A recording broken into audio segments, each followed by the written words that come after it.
안녕하세요. 경희 방식대로의 경희쌤입니다. 오늘은 속도와 가속도, 어떻게 미분의 마지막 편이라고 할 수 있죠. 이 편을 한번 열심히 공부해 보도록 하겠습니다.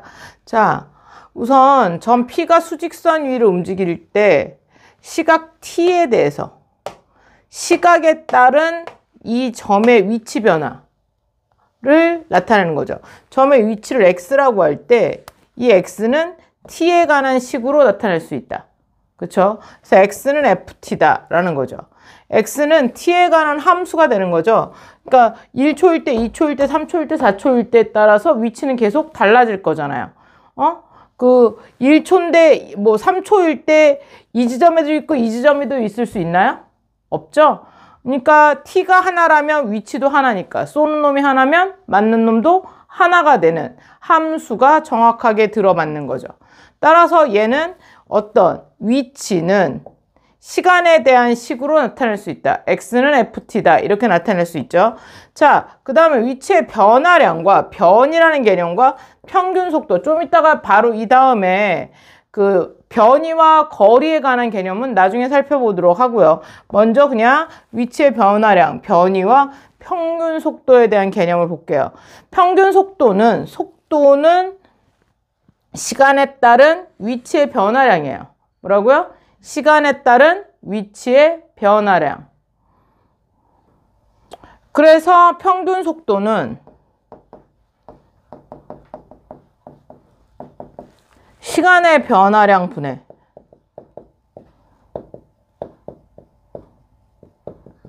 위치의 변화량이다.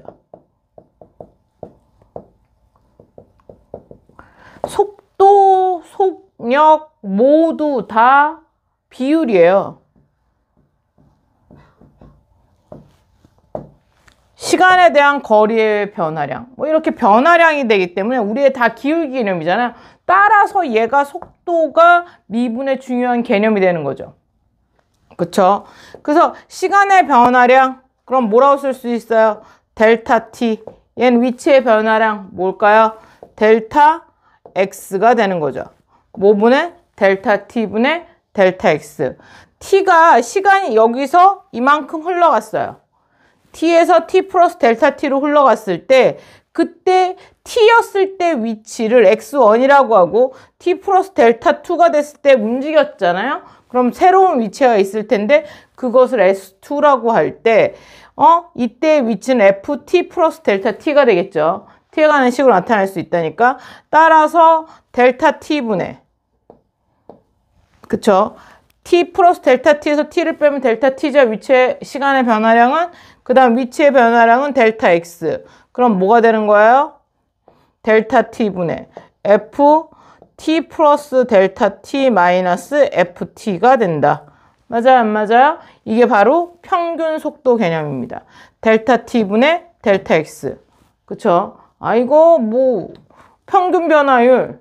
그쵸? 두 점 사이 직선의 방정식, 죽선의 기울기, 이거랑 똑같네요, 선생님. 맞아요. 그렇게 보시면 돼요. 평균 속도는 그렇게 보시면 됩니다. 그러면 먼저 평균 속도하고 속력이란 개념을 평균이라는 말이 붙었을 때 어떻게 생각해야 되는지는 좀 이따 한번 다시 우선 변이와 거리의 개념을 다시 한번 살펴본 다음에 한번 다시 말씀드려 드릴게요. 자, 변이와 거리의 개념을 먼저 깨달아야 우리가 지금 하게 될 속도와 속력을 구분할 수 있게 돼요. 그래서 먼저 변이와 거리의 개념을 볼게요. 자, 얘는 어떤 아이가 움직이는데 이 0이라는 지점에서 출발해서 먼저 2로 갔다가 다시 1로 갔다가 3으로 가는 여정을 거쳤다고 생각해 봅시다. 시간이야. 1시간이 걸렸다. 그런데 중간에서 1번 갔다가 잠깐 한 20분 쉬고 그 다음에 1번 갔다가 이렇게 왔다라고 생각해 봅시다. 이렇게 봤을 때 총 움직인 거리 말고 변이는 우리는 어떻게 생각하냐면 나중 위치 빼기 처음 위치라고 생각하시면 돼요. 변이는 뭐라고요? 나중 위치에서 처음 위치를 빼는 거예요. 그럼 맨 나중에 위치는 뭐예요? 3. 맞죠? 그리고 처음 위치는 얼마야? 0. 그러면 3 빼기 0이 돼서 얘는 3의 위치에 있다고 생각하면 돼요. 변이는 3입니다. 알겠죠? 중간에 어떻게 돌아다녔건 어떻게 쉬었건 상관없어요. 맨 나중에 위치와 처음 위치만 빼주면 됩니다. 이게 변이, 위치의 변화량이라는 개념입니다. 그런데 움직인 거리는 다른 얘기죠. 움직인 거리는 뭐예요? 예, 1번 움직일 때 거리 더하기 2번 움직인 거리 더하기 3번이라는 거죠. 맞아요? 1번 2만큼 움직인 다음에 1만큼 움직이고 2만큼 움직여서 총 5만큼 움직였어요. 맞아요? 그리고 이거 변이의 위치를 할 때 얘가 3이라는 숫자가 나오게 해서 어떤 일이 일어나냐? 오른쪽으로 갈 때는 플러스의 방향으로, 왼쪽으로 갈 땐 마이너스의 개념을 주지 않으면 이 숫자가 나올 수가 없어요. 볼까요? 플러스 2만큼 오른쪽으로 전진했다가 왼쪽으로 한 칸 가요. 그래서 마이너스 1만큼 갔죠? 그 다음에 더하기 2가 갑니다. 따라서 3이라는 숫자가 나옵니다. 변이와 위치와 거리일 때 거리는 무조건 양수 취급하죠. 거리는 뭐다? 무조건 양수다. 그런데 위치는 방향이 있다. 플러스 마이너스. 오른쪽이면 플러스, 전진이면 가던 어떤 일정 방향에 대해서 플러스라고 주면 정반대 방향은 마이너스 개념을 줄 수 있는 방향이 끼어 들어가 있는 문제라는 거죠. 과학에서는 스칼라라고 하는데 스칼라양이 되는 거죠. 아니요, 벡터양이 되는 거죠. 미안해요. 위치는 벡터고요. 거리가 스칼라입니다. 알겠죠, 여러분? 제가 잘못 말했어요. 위치는 뭐라고요? 벡터입니다. 벡터는 방향이 있어요. 그리고 거리는 뭐다? 스칼라. 그냥 무조건 양수의 값으로 나오는 방향 없이 모든 걸 결정하는 것이에요. 거리죠. 절대값 개념이죠. 거리는 뭐다? 절대값이다. 이 숫자에 뭘 씌운 거다? 위치에다가 다 절대값을 씌우면 거리가 된다라는 거죠. 아, 거리는 위치에다가 뭘 씌운 거다? 절대값을 씌운 거다. 이렇게 생각하는 거죠. 자, 그러면 이제 우리가 속력과 속도를 다시 얘기해 보도록 할게요. 자, 속도와 속력 문제. 조금 아까 평균 속도는 뭐였어요? 시간의 변화량분의 위치의 변화량이었어요. 아이고, 위의 변화량이라고 썼네. 뭐라고요? 위치의 변화량. 조금만 갔다 왔다면 만약에 1시간으로 하면 그쵸? 뭐 분속으로 계산한다면 60분분에 뭐 얼마야? 조금 아까 움직인 게 위치의 변화량은 3이었죠. 뭐 이렇게 되는 거죠. 시간을 주고 뭐야? 뭐 얘가 뭐 킬로미터였다면 3km였다라고 이렇게 쓰는 거죠. 그쵸? 그러면 3km per 분 이런 식으로 써주는 게 아니 3km가 아니죠. 이거 하면 얼마? 20분의 1 20분의 1 km per 분 이렇게 나오는 거죠. 이렇게 하는 게 평균 속도예요. 속도는 뭐다? 그냥 전체 중간에 쉬었던 움직였던 말던 무조건 시간이 움직인 양에 대한 위치의 변화량을 올려놔주면 돼요. 그럼 평균 속도라고 해요. 그런데 평균자가 빠지면 그렇죠. 그래서 평균 속도는 평균 변화율과 같은 개념이에요. 전피의 속도 V는 전피의 순간 T에서의 위치 X의 순간 변화율을 우리는 속도라고 얘기합니다. 아, 순간 속력이라는 말, 순간 속도라는 말을 쓰지 않습니다. 그냥 속도는 항상 순간 변화율이에요. 이해가시죠? 그러니까 우리가 자동차를 타고 갈 때 계기판에 보이는 속도, 그것이 순간 속도인 거죠. 순간 속력. 바로 얘를 말하는 겁니다. 속도 V가 우리예요. 그 어떤 에서의 위치의 변화량이 되는 거죠. 그쵸? 따라서 델타 V는 순간 속력이니까, 순간 변화율이니까 뭐가 필요해요? 조금 아까 했던 평균 변화율의 극한이 되는 거잖아요. 그래서 평균 속도의 극한이 됩니다. 델타 T가 뭐로 갈 때? 0으로 갈 때. 델타 T가 뭐로 갈 때? 0으로 갈 때. 델타 T분의 델타 X가 되는 거죠. 따라서 리미트 델타 T가 0으로 갈 때 델타 T분의 F t 플러스 델타 t에서 ft를 빼는 거죠. 선생님 이건 뭐 순간 변화를 우리가 했던 미분계수 처음 개념하고 똑같은데 t로만 바꾸는 거야. 맞아요. 그냥 기준값이 시간이 되는 것 뿐이에요. 그랬을 때 위치에 대해서 어떤 함수값이 정해지고 그걸로 인해서 나오는 값이 바로 속도 개념이다.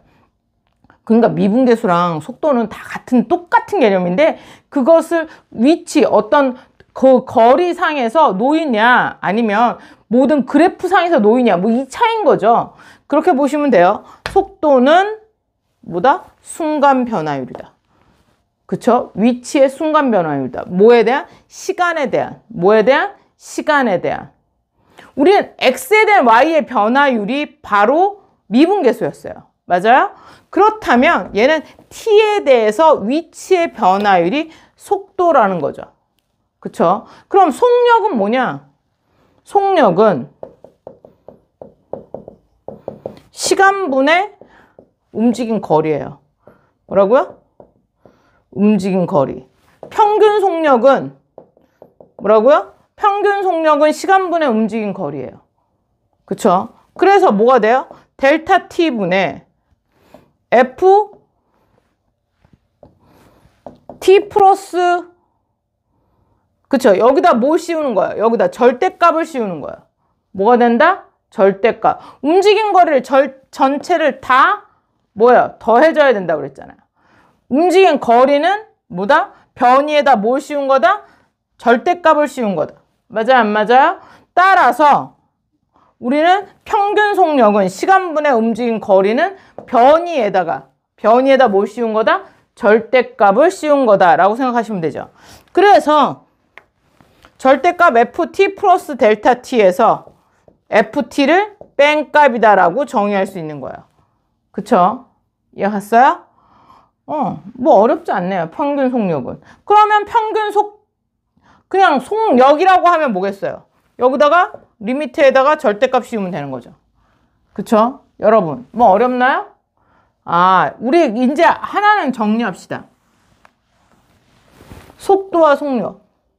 속도는 방향이 있는 플러스 마이너스가 있는 개념이고, 그러니까 어느 방향으로 가느냐가 되게 중요한 거예요. 이 방향으로 갈 때의 속력과 이 방향으로 갈 때, 이 방향으로 갈 때 속도는 같을 수가 있다, 없다. 똑같은 속도로 움직인다라고 해, 똑같은 빠르기로 움직인다고 해도 얘는 플러스 값이 나올 거고 얘는 마이너스 값이 나올 거예요. 그렇지만 속력에서는 얘나 이러고 가나 이쪽으로 가나 뭐야? 상관이 없다라는 거죠. 따라서 속력은 절대값 속도다. 이렇게 생각하시면 돼요. 자, 얘는 델타 t분의 그쵸? 뭐 리미트 델타 t분의 t가 0으로 갈 때 얘는 뭐예요? 그냥 위치의 변화량이잖아요. 얘는 뭐라고요? 위치의 변화량이에요. 근데 이 위치의 변화량에다 절대값을 씌운 놈은 뭐가 된다?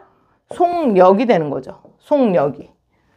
이해갔어요? 따라서 속도는 속력에다가 뭘 씌운 거다? 절대값을 씌운 값이다. 이해가시죠? 여기까지 정리하고요. 이제 속력이 나오면 방향이 문제가 없어져서 거리의 개념이 되니까 절대값을 씌워야 되겠구나 라고 생각하시면 돼요. 그쵸? 그럼 이 다음에는 가속도 개념을 다시 한번 배워볼게요. 자, 속도 V는 다시 한번 쓰면 델타 T가 0으로 갈 때 델타 T분의 FT 플러스 델타 T는 빼기 FT다. 그럼 결국 F'T잖아요. 자, FT, X는 FT, X. 위치 X는 FT였어요. 위치는 FT, 속도는 F'T. 맞아요? 가속도는 시간 T에서의 시간 뭐야? T에서의 다 T로 정의되고 있어요. 뭐라고요? 다 시간으로 정의되고 있는 거예요. X가 아니라 우리 X에 대한 Y의 변화율이잖아요. 근데 얘는 시간 T에서의 뭐다? 속도 V의 순간 변화율이에요. 그러니까 속도 V를 가속도 A는 리미트 델타 T가 0으로 갈 때 맞아요? 델타 T분의 델타 V가 되는 거죠. 이해갔어요? 어려워요? 뭐 어렵긴 뭐가 되게 어려워. 델타 T분의, 근데 델타 V가, V는 F'T잖아요. 그럼 F'T 플러스 델타 T에서 F'T를 빼는 거가 되는 거죠. 결국 미분된 식을 한 번 더 뭐 한 거예요? 미분한 거죠. 자, 따라서 얘는 뭐라고 쓸 수 있어요? 한 번 있는 거인데 또 한 번 미분해서 여기가 두 개 찍히게 돼요. 미적분에서는 이계도함수라고 하고 도함수를 두 번 했다 이거예요. 이계도함수가 되고요. 두 번째는 뭐예요? 얘가 우리가 말하는 변곡점이라는 개념으로 들어가는 거죠. 중간중간 한번 말씀드렸잖아요. 얘 마찬가지예요. 그냥 미분을 두 번 한 식이다. 별거 아니다. 미분 한 번 하고 또 한 번 그 식을 다시 한번 미분하면 가속도가 나온다는 거죠. 얘 가셨나요?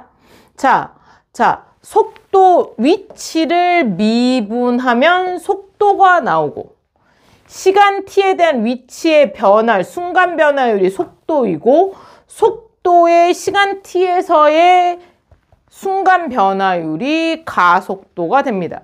다 순간 변화율이죠. 그래서 미분한 값이라는 거예요. 위치를 미분하면 속도, 속도를 미분하면 가속도예요. 여러분, 어려운가요? 안 어렵죠? 다시 한번 정리합시다. 자, 위치 x는 f't라고 정의될 때 t에 대한 위치의 변화량이 t에 따른 위치를 나타낸 값이죠. 그것을 속도로 나타내면 그 ft를 한번 미분한 식 f't다. 속도는. 그 다음에 그것을 가속도는 한 번 더 미분한 것. 이거는 이제 지금 배우지 않으니까 여러분이 나타낼 땐 델타 t분의 dt분의 dv 또는 dt분의 df't 이렇게 나타냅니다. 책에서는. 그렇지만 그냥 한꺼번에 쓸게요. 또 v't라고 쓸 수 있죠. 따라서 위치를 미분하면 속도, 속도를 미분하면 가속도라는 거죠. 그쵸? 그래서 우리는 이렇게. 맞아요? 미분하면 위치가 속도가 되고 속도가 가속도가 된다. 이렇게 외우시면 되죠. 미분해 가면 뭐라고요? 미분해 가면 위치가 속도가 되고 속도가 가속도가 된다. 미속가. 이렇게 외우세요. 이해갔어요? 절대값 하나 더 외운다면 속도는 절대값 V는 속력이다. 이렇게 외우시면 되겠죠. 요거 외우시면 이제 끝난 거라고 볼 수 있어요. 단 하나 이제 속도가 0이었을 때 속도가 0인 개념이 뭐냐? 뭐 요 정도 방향의 문제 한 번 더 생각해 보는 것 필요한 거죠. 뭐 그건 그래프를 통해서도 한 번 더 알아볼 텐데 그건 나중에 알아보도록 하고 우선은 여기서 이렇게 하고 문제 하나 풀고 그 다음에 그 방향 문제 한번 살펴보도록 할게요.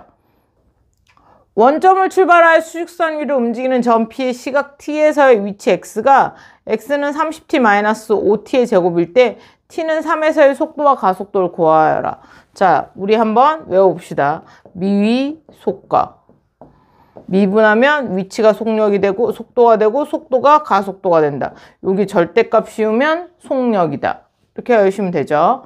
그쵸? 그래서 얘를 미분합니다. x는 ft잖아요. x'은 x' 뭐예요? v. x' 뭐라고? 위치를 미분하면 속력. 그래서 얘는 뭐다? 30-10t 이렇게 되는 거죠. 그 다음 얘를 한 번 더 미분하면 v't, v' 또는 x2'이 되면 가속도. 속도를 한 번 더 미분하면 가속도다. 맞아요? 그러면 -10. 가속도는 계속적으로 -10이라는 거예요. 이게 3이 됐든 4가 됐든 상관없이 무조건 가속도는 얼마다? -10. 그 다음에 속도는 얼마다? 여기다 3을 넣으면 0. 속도가 얼마가 됐어요? 0이 됐어요. 자, 그럼 이 속도 0이라는 개념. 그럼 가속도가 -10이라는 얘기는 도무지 무슨 얘기일까? 이 마이너스가 붙었는데 우리가 뭐 달릴 때 마이너스라는 속력은 뭐 체감할 수가 없잖아요. 그럼 그것을 어떻게 해서 여기서 정의되고 있는지 한 번 더 생각해 볼 필요는 있어요. 한 번 더 생각해 보도록 합시다. 자, 속도와 전피의 운동 방향. 전피가 오른쪽으로 이동할 때 우리는 전피의 속도를 V가 0보다 크다라고 정의하고, 이해갔죠? 예. 얘는 전피가 속력 V로, 속력 V는 절대값 V를 말하는 거죠. 속력 V로 뭐야? 양의 방향으로 이동하고 있는 것을 말해요. 이게 무슨 말이에요, 선생님? 속력 빠르기는 방향이 필요 없는 거잖아요. 이해가시죠? 여기서부터 뭐 1km를 어느 방향으로 뛰든, 여기서 이 방향에서 여기를 가든 여기를 가든 여기를 가든 여기든 가든 그 라이더들이 배달 라이더들이 1시간 이내에 도달할 수 있는 범위, 그걸 정했을 때 어느 방향이 됐든 간에 뭐 여기서 30km까지 갈 수 있다. 그쵸? 갔다 와야 되니까 이렇게 정했다라고 하면 생각해 보세요.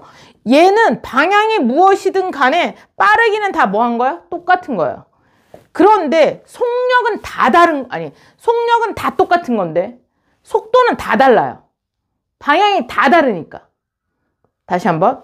얘가 이런 식으로 어떤 거점에서 움직일 때 우리가 볼 때는 다 시속 30km로 뭐 시속 1시간 안에 30km 가는 그런 빠르기로 움직인다라고 하면 빠르기가 다 똑같을 것 같지만, 속력은 다 똑같지만 속도는 뭐하다? 다 다른 거예요. 이해갔죠? 그럼 이걸 어떻게 나타낼 거야?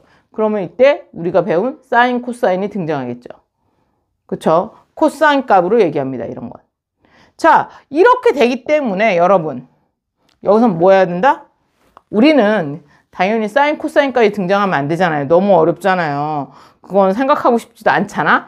따라서 근데 물리2 하시면 아마 그거 생각하셔야 될걸요.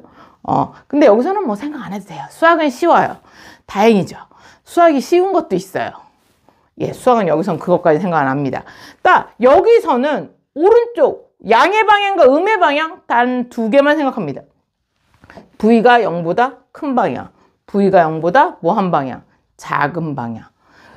양의 방향으로 이동할 때는 속도가 크다? 속도가 0보다 크다? 속도가 0보다 작을 때는 음의 방향으로 이동하고 있구나. 이렇게 되는 거죠. 그쵸? 그러면 플러스 3이란 속도와 마이너스 3이란 속도는 뭐다? 한 사람은 똑같은 속도로 이쪽으로 움직이고 하나는 이렇게 움직이고 있다는 얘기예요. 이때 움직이는 빠르기는 뭐하다? 똑같다라는 거죠. 똑같은데 얘는 오른쪽으로, 얘는 왼쪽으로 움직이고 있어요. 그럼 여러분 생각해 보세요. 속력이 0이다.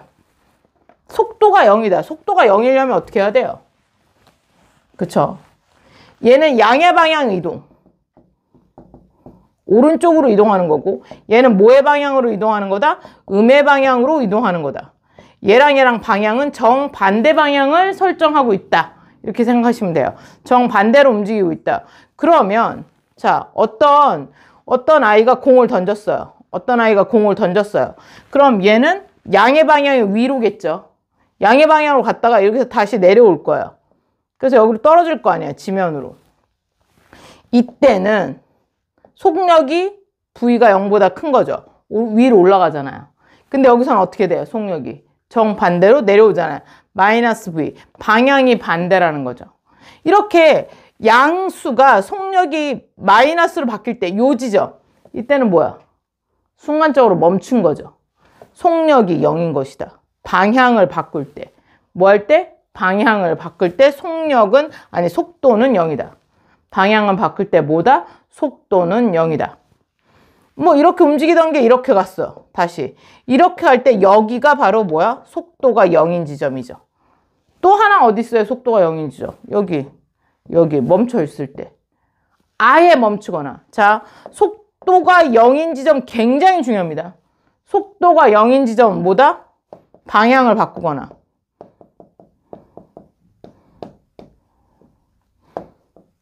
뭐하다? 멈춘 데다. 다시 속도가 0인 곳은 어디다? 방향을 바꾸거나 0인 것이다. 멈춘 곳이다. 이렇게 해서 외웁시다. 그 다음에 이제는 뭐예요? 문제풀이 하면서 정리하시면 돼요. 자, 이제 정리하셨죠? 다시 한번 미속가. 옛날에는 기위속가라고 했거든요. 기울기를 구하면 위치가 속도가 되고 속도가 가속도가 된다 이렇게 외웠는데 적분이 있어서 적분에서 또 거꾸로 들어가야 되거든요. 적분을 그렇게 해서 만들어 봤더니 너무 욕 같다고 하는데 그래도 그게 바뀔 수는 없어서 발음을 잘 하시면 되죠. 하여튼 그래서 그거를 하기 위해서 우리는 미위속가. 자, 미위속가. 그쵸? 미분함의 위치가 속도가 되고 속도가 가속도가 된다. 여기서 뭐야? 속도의 절대값은 뭐다? 속력이다. 그쵸? 속도의 절대값은 뭐다? 속력이다. 속력은 위치의 절대값을, 그쵸? 거리의 변화량을 구한 것이다. 그래서 위치의 이제 나중에 움직인 거리를 구하라 그러면 속력을 적분해야 될 거고, 속도는 위치의 변화량을 하려면 속도를 적분해야 될 거고, 이게 달라요. 그쵸? 그렇게 해서 생각하셔야 되니까 우선 하여튼 속도는 속도의 절대값은 속력, 그 다음 미위속가, 요거 외우시면 다 외운 거죠. 또 하나 속도가 0인 지점. 속도가 0인 지점은 방향을 바꾸거나 멈춘 데다. 방향을 바꾸거나 멈춘 곳. 잊어먹지 마세요. 말도 더듬네. 요게 다예요. 속력과 가속도는. 쉽죠? 여러분, 쉬워요. 다음, 그럼 문제 가볼게요. 지면에서 수직으로 39.2m/초의 속도로 쏘아올린 물체의 t초의 높이를 xm라고 할 때 x는 39.2t-4.9t의 제곱이다. 물체가 다시 지면에 떨어지는 순간의 속도와 최고 높이에 도달하는 시간과 높이는, 자 여러분 생각해 보세요. 최고 높이 여기 방향을 바꾸는데, 그 다음에 지면에 떨어질 때 얘도 멈춘다는 얘기잖아요. 그럼 두 번 다 뭐야? 속도가 0일 때겠죠. 맞아요? 둘 다 모일 때 속도가 0일 때. 여기서 던졌을 때 속도가 0인 지점은, 그쵸? 얘하고 얘일 것이다. 어렵나요? 자, 그러면 한번 해봐야 되겠죠? 그래서 지면에 떨어지는 순간이니까 지면에 떨어진다. 또 그렇게 생각할 수도 있고, 지면이니까 위치가 얼마예요? 위치가 x는 0. 뭐라고요? x는 0. 지면이잖아요. 그러니까 높이가 0이니까 x, 이 높이를 x라고 했으니까 x가 0이다. 이렇게 하면 되잖아요. 그럼 x가 0일 때 값을 구하면 되지. 자, 그러면 39.2t-4.9t의 제곱은 0인데 10을 곱하면 392t-49t의 제곱은 0. 7로 나누면 7, 5, 35, 7, 6에 42. t-7t의 제곱은 0. 그러면 7로 다시 묶으면 7t로 묶으면 마이너스 7t로 묶으면 어떻게 돼요? t-7, 8에 56, 0. 따라서 얘는 이렇게 생겨먹었죠. 이거 자체는. 그러니까 아니 이거는 필요 없지. t가 0일 때는 언제예요? t가 0일 때와 t가 8일 때다. 그럼 여기가 0일 때. 던질 때 지면에 있잖아요. 또 한 번 언제? 8초일 때. 몇 초일 때? 8초일 때. 그러면 8초일 때의 순간 속도니까 지면에 떨어진다? 높이가 0이다. 그래서 x에다 0 넣으면 된다. 그럼 x 프라임. 그때의 속도니까 t가 8일 때의 속도를 구하시면 되는 거죠? 어려운 거 없죠? 예. 그럼 x 프라임은 39.2 마이너스 4.9 곱하기 2t. 이렇게 하면 되죠. 7 할 거라서. 그 다음에 여기다가 얼마 집어넣으면 돼요? t에다 8 넣으면 되죠. t에다 얼마 집어넣으면 돼? 얘는 7 곱하기 55.6 이렇게 될 거 아니에요. 그러면 얘 이렇게 하면 7 곱하기 10분의 56이었으니까 7, 8 10분의 8 이렇게 되는 거죠. 마이너스 4.9는 10분의 7 곱하기 7 곱하기 2 곱하기 8 이렇게 넣었어요. x 프라임 됐어요? t에다 뭐 넣었어요? 제가 8 넣었어요. 그러면 얘 10분의 7 곱하기 7 곱하기 8이 다 들어가 있죠, 여기. 그러면 1 빼기 2가 되잖아. 그럼 마이너스. 맞아요? 마이너스 10분의. 얘 얼마였어요? 39.2였잖아요. 그래서 답은 얼마다? 마이너스 39.2다. 그쵸? 그때 속력은 얼마다? 이때 순간 속도는 마이너스 39.2. 아, 여기 올릴 때 속도가 39.2였잖아요. 플러스 윗방향으로 갈 때. 근데 내리 꽂잖아. 그럼 반대 방향이잖아. 마이너스 39.2. 반드시 이런 건 아니에요. 이 문제만 이래요. 여기랑 속도가 똑같으니까 얘에다 마이너스만 붙이면 되지. 그건 어떻게 조작되어 있을지 모르니까 여러분 함부로 그러한 그 모험을 하시면 안 돼요. 이런 계산에. 그쵸? 그렇다는 거예요. 자, 그 다음에 최고 높이에 도달하는 순간. 다 지우지 말걸. 자, x 프라임은 39.2 마이너스 4.9 곱하기 2t. 인데 이거 최고 높이니까 뭐다? 속력이. 최고 높이에 도달할 때는 뭐다? 방향을 바꾸는 거라서 속도가 0이다. 따라서 x 프라임이 뭐다? 0이다. 그래서 얘는 나누시면 되죠. t는 하고 나니까 얘는 조금 아까 했듯이 7 곱하기 7 곱하기 8에 10 마이너스 7 곱하기 7 곱하기 2에 10에 t는 0이니까 10으로 약분하고 7, 7로 약분하고 그럼 마이너스 2t는 마이너스 8, t는 4가 되는 거죠. 됐어요? 그래서 몇 초? 4초. 그때의 시간은 4초고. 그쵸? 그때의 시간은 얼마고? 4초고. 4초일 때의 높이를 구하라. 그럼 여기다 4 곱하면 되죠. 그쵸? 7 곱하기 7 곱하기 10분의 8 곱하기 얼마? 4. 마이너스 10분의 7 곱하기 7 곱하기 4 곱하기 4. 이렇게 되는 거죠. 여러분, 여기 보세요. 이렇게. 얘 4 곱하기 2죠? 맞아요? 그러면 10분의 7 곱하기 7 곱하기 4 곱하기 4 빼기 2 빼기 1이 되니까 이게 답이죠. 그쵸? 그러면 4, 2, 8. 얘 얼마? 39.2에다가 곱하기 2 하시면 되는 거네요. 그쵸? 여러분이 계산하세요. 그러면 얼마? 4, 2, 9, 18, 2, 3, 6, 78.4 미터. 얘 높이가 나오는 거죠. 그쵸? 얘 다 7단이에요. 그러니까 이렇게 보시고서 묶어내시면 생각보다 여기 있는 숫자로 다 계산되니까 쫄지 마시고 그냥 무조건 숫자 넣어서 곱하지 마시고 묶어내시고 좀 분해 놓으면 복잡해 보여도 얘가 훨씬 빨라요. 여러분 연습하시기 바라요. 그러면 다음 시간에 속도와 가속도에 대한 문제들로 다시 한번 찾아뵐게요. 감사합니다.